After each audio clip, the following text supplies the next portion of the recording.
নমস্কার, good morning. খেরো খাতার নতুন একটি পাতাতে আপনাদের সকলকে জানাই স্বাগত। আশা করি সবাই ভালো আছেন আর আমরাও খুব ভালো আছি। এখন ঘড়িতে বাজে ওই সকাল 9টা মতো, আর আমরা দুজনেই তৈরি হয়ে গিয়েছি। এরপরে এই হোটেল থেকে আমরা চেক আউট করে যাব। তারপরে আপাতত আমরা যাব একটু ব্রেকফাস্টের জন্য। তারপর সেখান থেকে এসে চেক আউট করে আমরা যাব ওদের সিজিএসটির কিছু গেস্ট হাউসে। সেখানে আমাদের রুম বুক করা আছে। আজকের রাতটা আমরা সেখানেই কাটাবো। তো আগে ব্রেকফাস্টটা করে আসি, তারপরে আবার সেখানে যাওয়ার প্রস্তুতি নিতে হবে, তারপরে আবার ঘুরতে যাওয়ার প্রস্তুতি। তো আজকে বিশাল একটা হেক্টিক মোটামুটি দিনটা যাবে। চলুন তাহলে আর কথা না বাড়িয়ে ধীরে ধীরে এগিয়ে যাই, সকালে জলখাবারের ব্যবস্থাটা করে নিই। তো প্রথমে আমরা ভেবেছিলাম যে সকালে জলখাবারটা খেয়ে এসে তারপরে আমরা চেক আউট করবো, কিন্তু আমাদের জলখাবার খেতে বেরোতে বেরোতে প্রায় 9:30 বেজে গেছিলো। তাই দুজনেই ঠিক করলাম যে হোটেল থেকে চেক আউটটা করে নিই, লাগেজগুলো শুধুমাত্র রিসেপশনের কাছে ড্রপ করে আমরা বেরিয়ে যাব জলখাবার খাওয়ার জন্য। আর সেখান থেকেই আমরা কোনো একটা অটো বুক করে নেব, যেটা আমাদেরকে গেস্ট হাউসে ছেড়ে দেবে, আর আমার সাথে ওই অটোতেই আমরা ঘুরতেও বেরিয়ে যাব।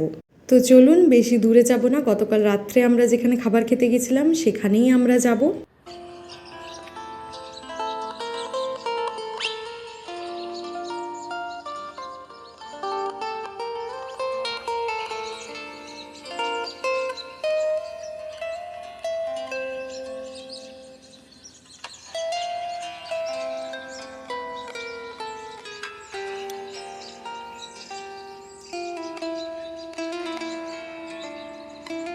তো এই যে লাগেজগুলো সব রেখে দিলাম এখানে। এটা হচ্ছে গেস্ট হাউস, ইনকাম ট্যাক্সের, তো সিজিএসটির আর কি। তো ব্যাস লাগেজগুলো ড্রপ করে আমরাও আমাদের ড্রেসগুলো চেঞ্জ করে নিয়েছি। আর অটো তো দাঁড়িয়ে আছে, অটোটা তো একবারেই বুক করে নিয়েছিলাম। বেশ সুন্দর এগুলো। আমি এখানে ফিরে আসি, তারপরে আপনাদেরকে পুরোটা ঘুরে দেখাবো। প্রচুর গাছপালা, প্রচুর। চলুন আপাতত সাইড সিনিংয়ের জন্য বেরোনো যাক। এরপরে খাবার খেতে গিয়ে আমরা একটা অটো বুক করে নিয়েছিলাম, যে অটোতে করেই আমরা আমাদের লাগেজগুলো গেস্ট হাউসেও রেখে দিয়েছি। আবার সেই অটোতে করেই আমরা বেরিয়ে গেছি বাইরে একটু ঘোরাঘুরি করার জন্য। মোটামুটি আজকের প্ল্যান আছে সারাদিন ঘোরার, তবে আজকে আর বৃষ্টি নেই, হালকা মেঘ করে রেখেছে, একটু গুমোট গরমও আছে। তো দেখা যাক কতক্ষণ পর্যন্ত আমরা ঘুরতে পারি। আর এই যে আপনাদের সাথে কথা বলতে বলতে এখন আমরা যে জায়গাটিতে পৌঁছেছি, এটির নাম হচ্ছে ফতেহ সাগর লেক। আমরা যার সাথে অটোতে করে এসেছিলাম উনি আমাদেরকে সমস্ত ডিটেলসটা বলছিলেন এই লেক সম্পর্কে। আর তারপরে এই লেকের লাগোয়াই একটি বাগান মতো আছে, যেটাকে এরা আরাভাল্লি বাটিকা বলছে। তো সেখানেও চলে এসেছি। প্রকৃতির মাঝে একদম যদি 2-3 দিনের জন্য চিল করতে চান, তো উদয়পুর তো আমার বেস্ট লেগেছে। আমি সেভাবে কোথাও একটা যাওয়া হয়ে ওঠেনি এখনও পর্যন্ত। আমাদের পশ্চিমবঙ্গের সামনাসামনি কিছু জায়গা ঘুরেছি, তবে তার বাইরে আমার যাওয়া হয়নি। তবে রাজস্থানে এসে জয়পুর আর উদয়পুর যদি আমাকে কম্পেয়ার করতে বলেন, তো উদয়পুর তো আমার বেস্ট লেগেছে। আর আমি আপনাদেরকে আগেও বলেছি যে রাজস্থানে আসার আগে আমার একটা ধারণা ছিল যে এখানে হয়তো চারিদিকে এত গাছপালা থাকবে না, মানে চারিদিকে মরুভূমি থাকবে এটা আশা করিনি, তবে এত সবুজে ঘেরা থাকবে এটাও আমার কল্পনার বাইরে ছিল।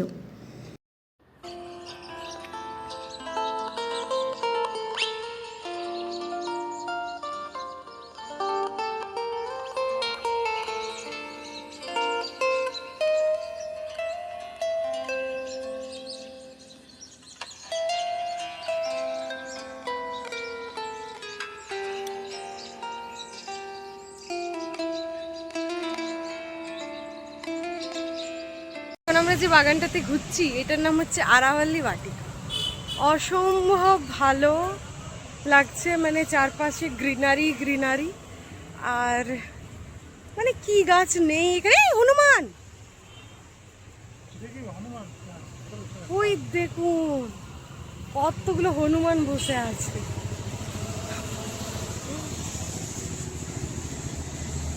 বাবা, জামার কালারটা মানে হালকা কালার তো, এই যে এখানে আবার ক্যাকটাস আছে, প্রচুর গাছপালা, আর এই যে একেবারে রাস্তার ধারেই। চলুন, অটো দাঁড়িয়ে আছে, এবারে সেখানে যাই, আবার নেক্সট লোকেশনের জন্য বেরোতে হবে।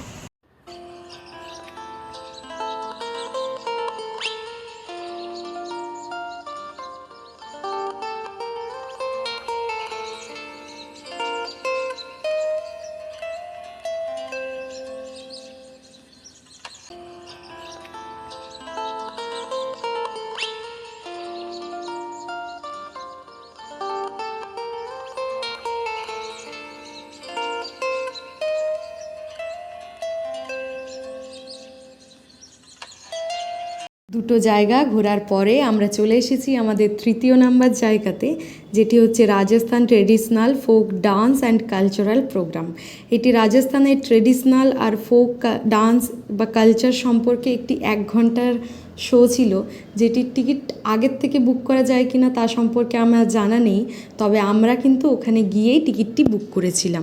যেখানে রাজস্থানের ট্রেডিশন কালচারকে তুলে ধরার চেষ্টা করা হয়েছে। অসম্ভব সুন্দর লেগেছে আমাদের, আর আপনারাও কমেন্টে জানাবেন আপনাদের কেমন লেগেছে। আমি যতটুকু ইনফরমেশন পাচ্ছি আমি আপনাদেরকে দিয়ে রাখছি, আর যদি আপনাদের আরও কিছু জানার থাকে আমাকে কমেন্টে অবশ্যই জিজ্ঞাসা করবেন, আমি পরবর্তী ভিডিওতে বা আপনাদের কমেন্টে রিপ্লাই দেওয়ার চেষ্টা করব। এখানে অনেক ধরনের নাচ বলুন বা শো বলুন আমাদেরকে দেখানো হয়েছে, তবে সমস্ত তো দেওয়া সম্ভব নয়। যেগুলি সম্ভব কিছু কিছু জিনিস আমি আপনাদের সাথে শেয়ার করছি।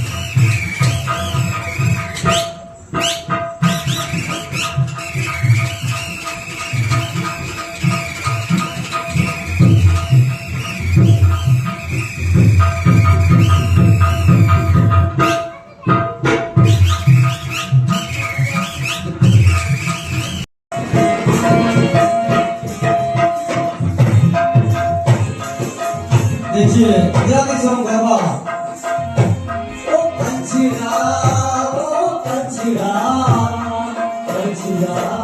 ओ पंछीरा ए पंछीरा रे उड़ने लगे भाग देरो पंछीरा रे उड़ने लगे भाग देरो। অসম্ভব সুন্দর একটা 1 ঘন্টা সময় কাটালাম। চলুন এবারে নেক্সট লোকেশনে যাই।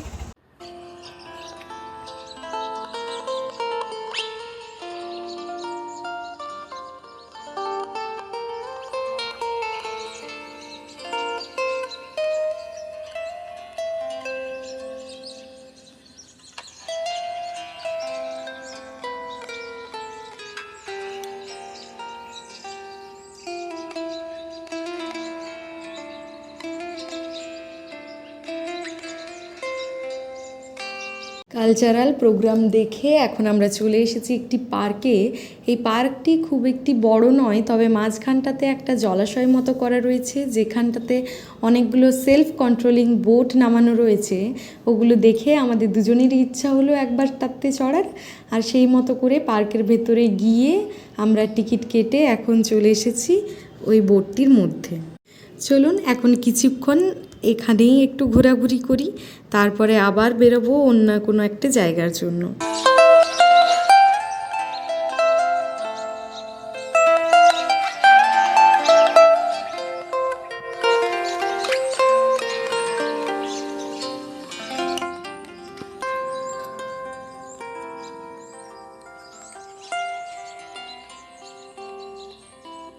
আমরা চলে এসেছি গোলাপবাগ বলে একটি জায়গাতে, যে জায়গাটাও ছিল আর বাকিগুলোর মতন অসম্ভব সুন্দর, আর সাথে আকাশটাও বেশ ঘন কালো করে এসেছিল।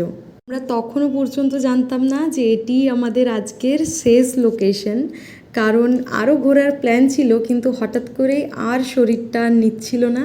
আসলে সকাল থেকে এক নাগাড়ে ঘোরা মানে আর আমাদের দুজনের দ্বারাই সম্ভব হয়ে উঠছিল না। তাই এই জায়গাটি ঘুরেই আমরা চলে গিয়েছিলাম আমাদের রুমের উদ্দেশ্যে। বিকেলবেলা রুমে ফিরে আর ভিডিও করার মতো শক্তি আমার কাছে ছিল না, তাই রুমে ফিরে স্নান টান করে ফ্রেশ হয়ে একটু শুয়ে গিয়েছিলাম। এখন ঘুম থেকে উঠে আর এখন ঘড়িতে বাজছে 6:30 মতো, তো তৈরি হয়েছি আবার পুনরায় বেরোবো একটু সামনাসামনি কোথাও, একটু খাওয়া দাওয়া করে তারপরে রুমে ঢুকবো। তাহলে চলুন আজকের ভিডিওটিও এখানেই শেষ করছি। দেখা হবে খুব শিগগিরই খেরোখাতার নতুন একটি পাতাতে পরবর্তী একটা ভিডিও নিয়ে। সবাই ভালো থাকবেন, সুস্থ থাকবেন আর সবাইকে ভালো রাখবেন।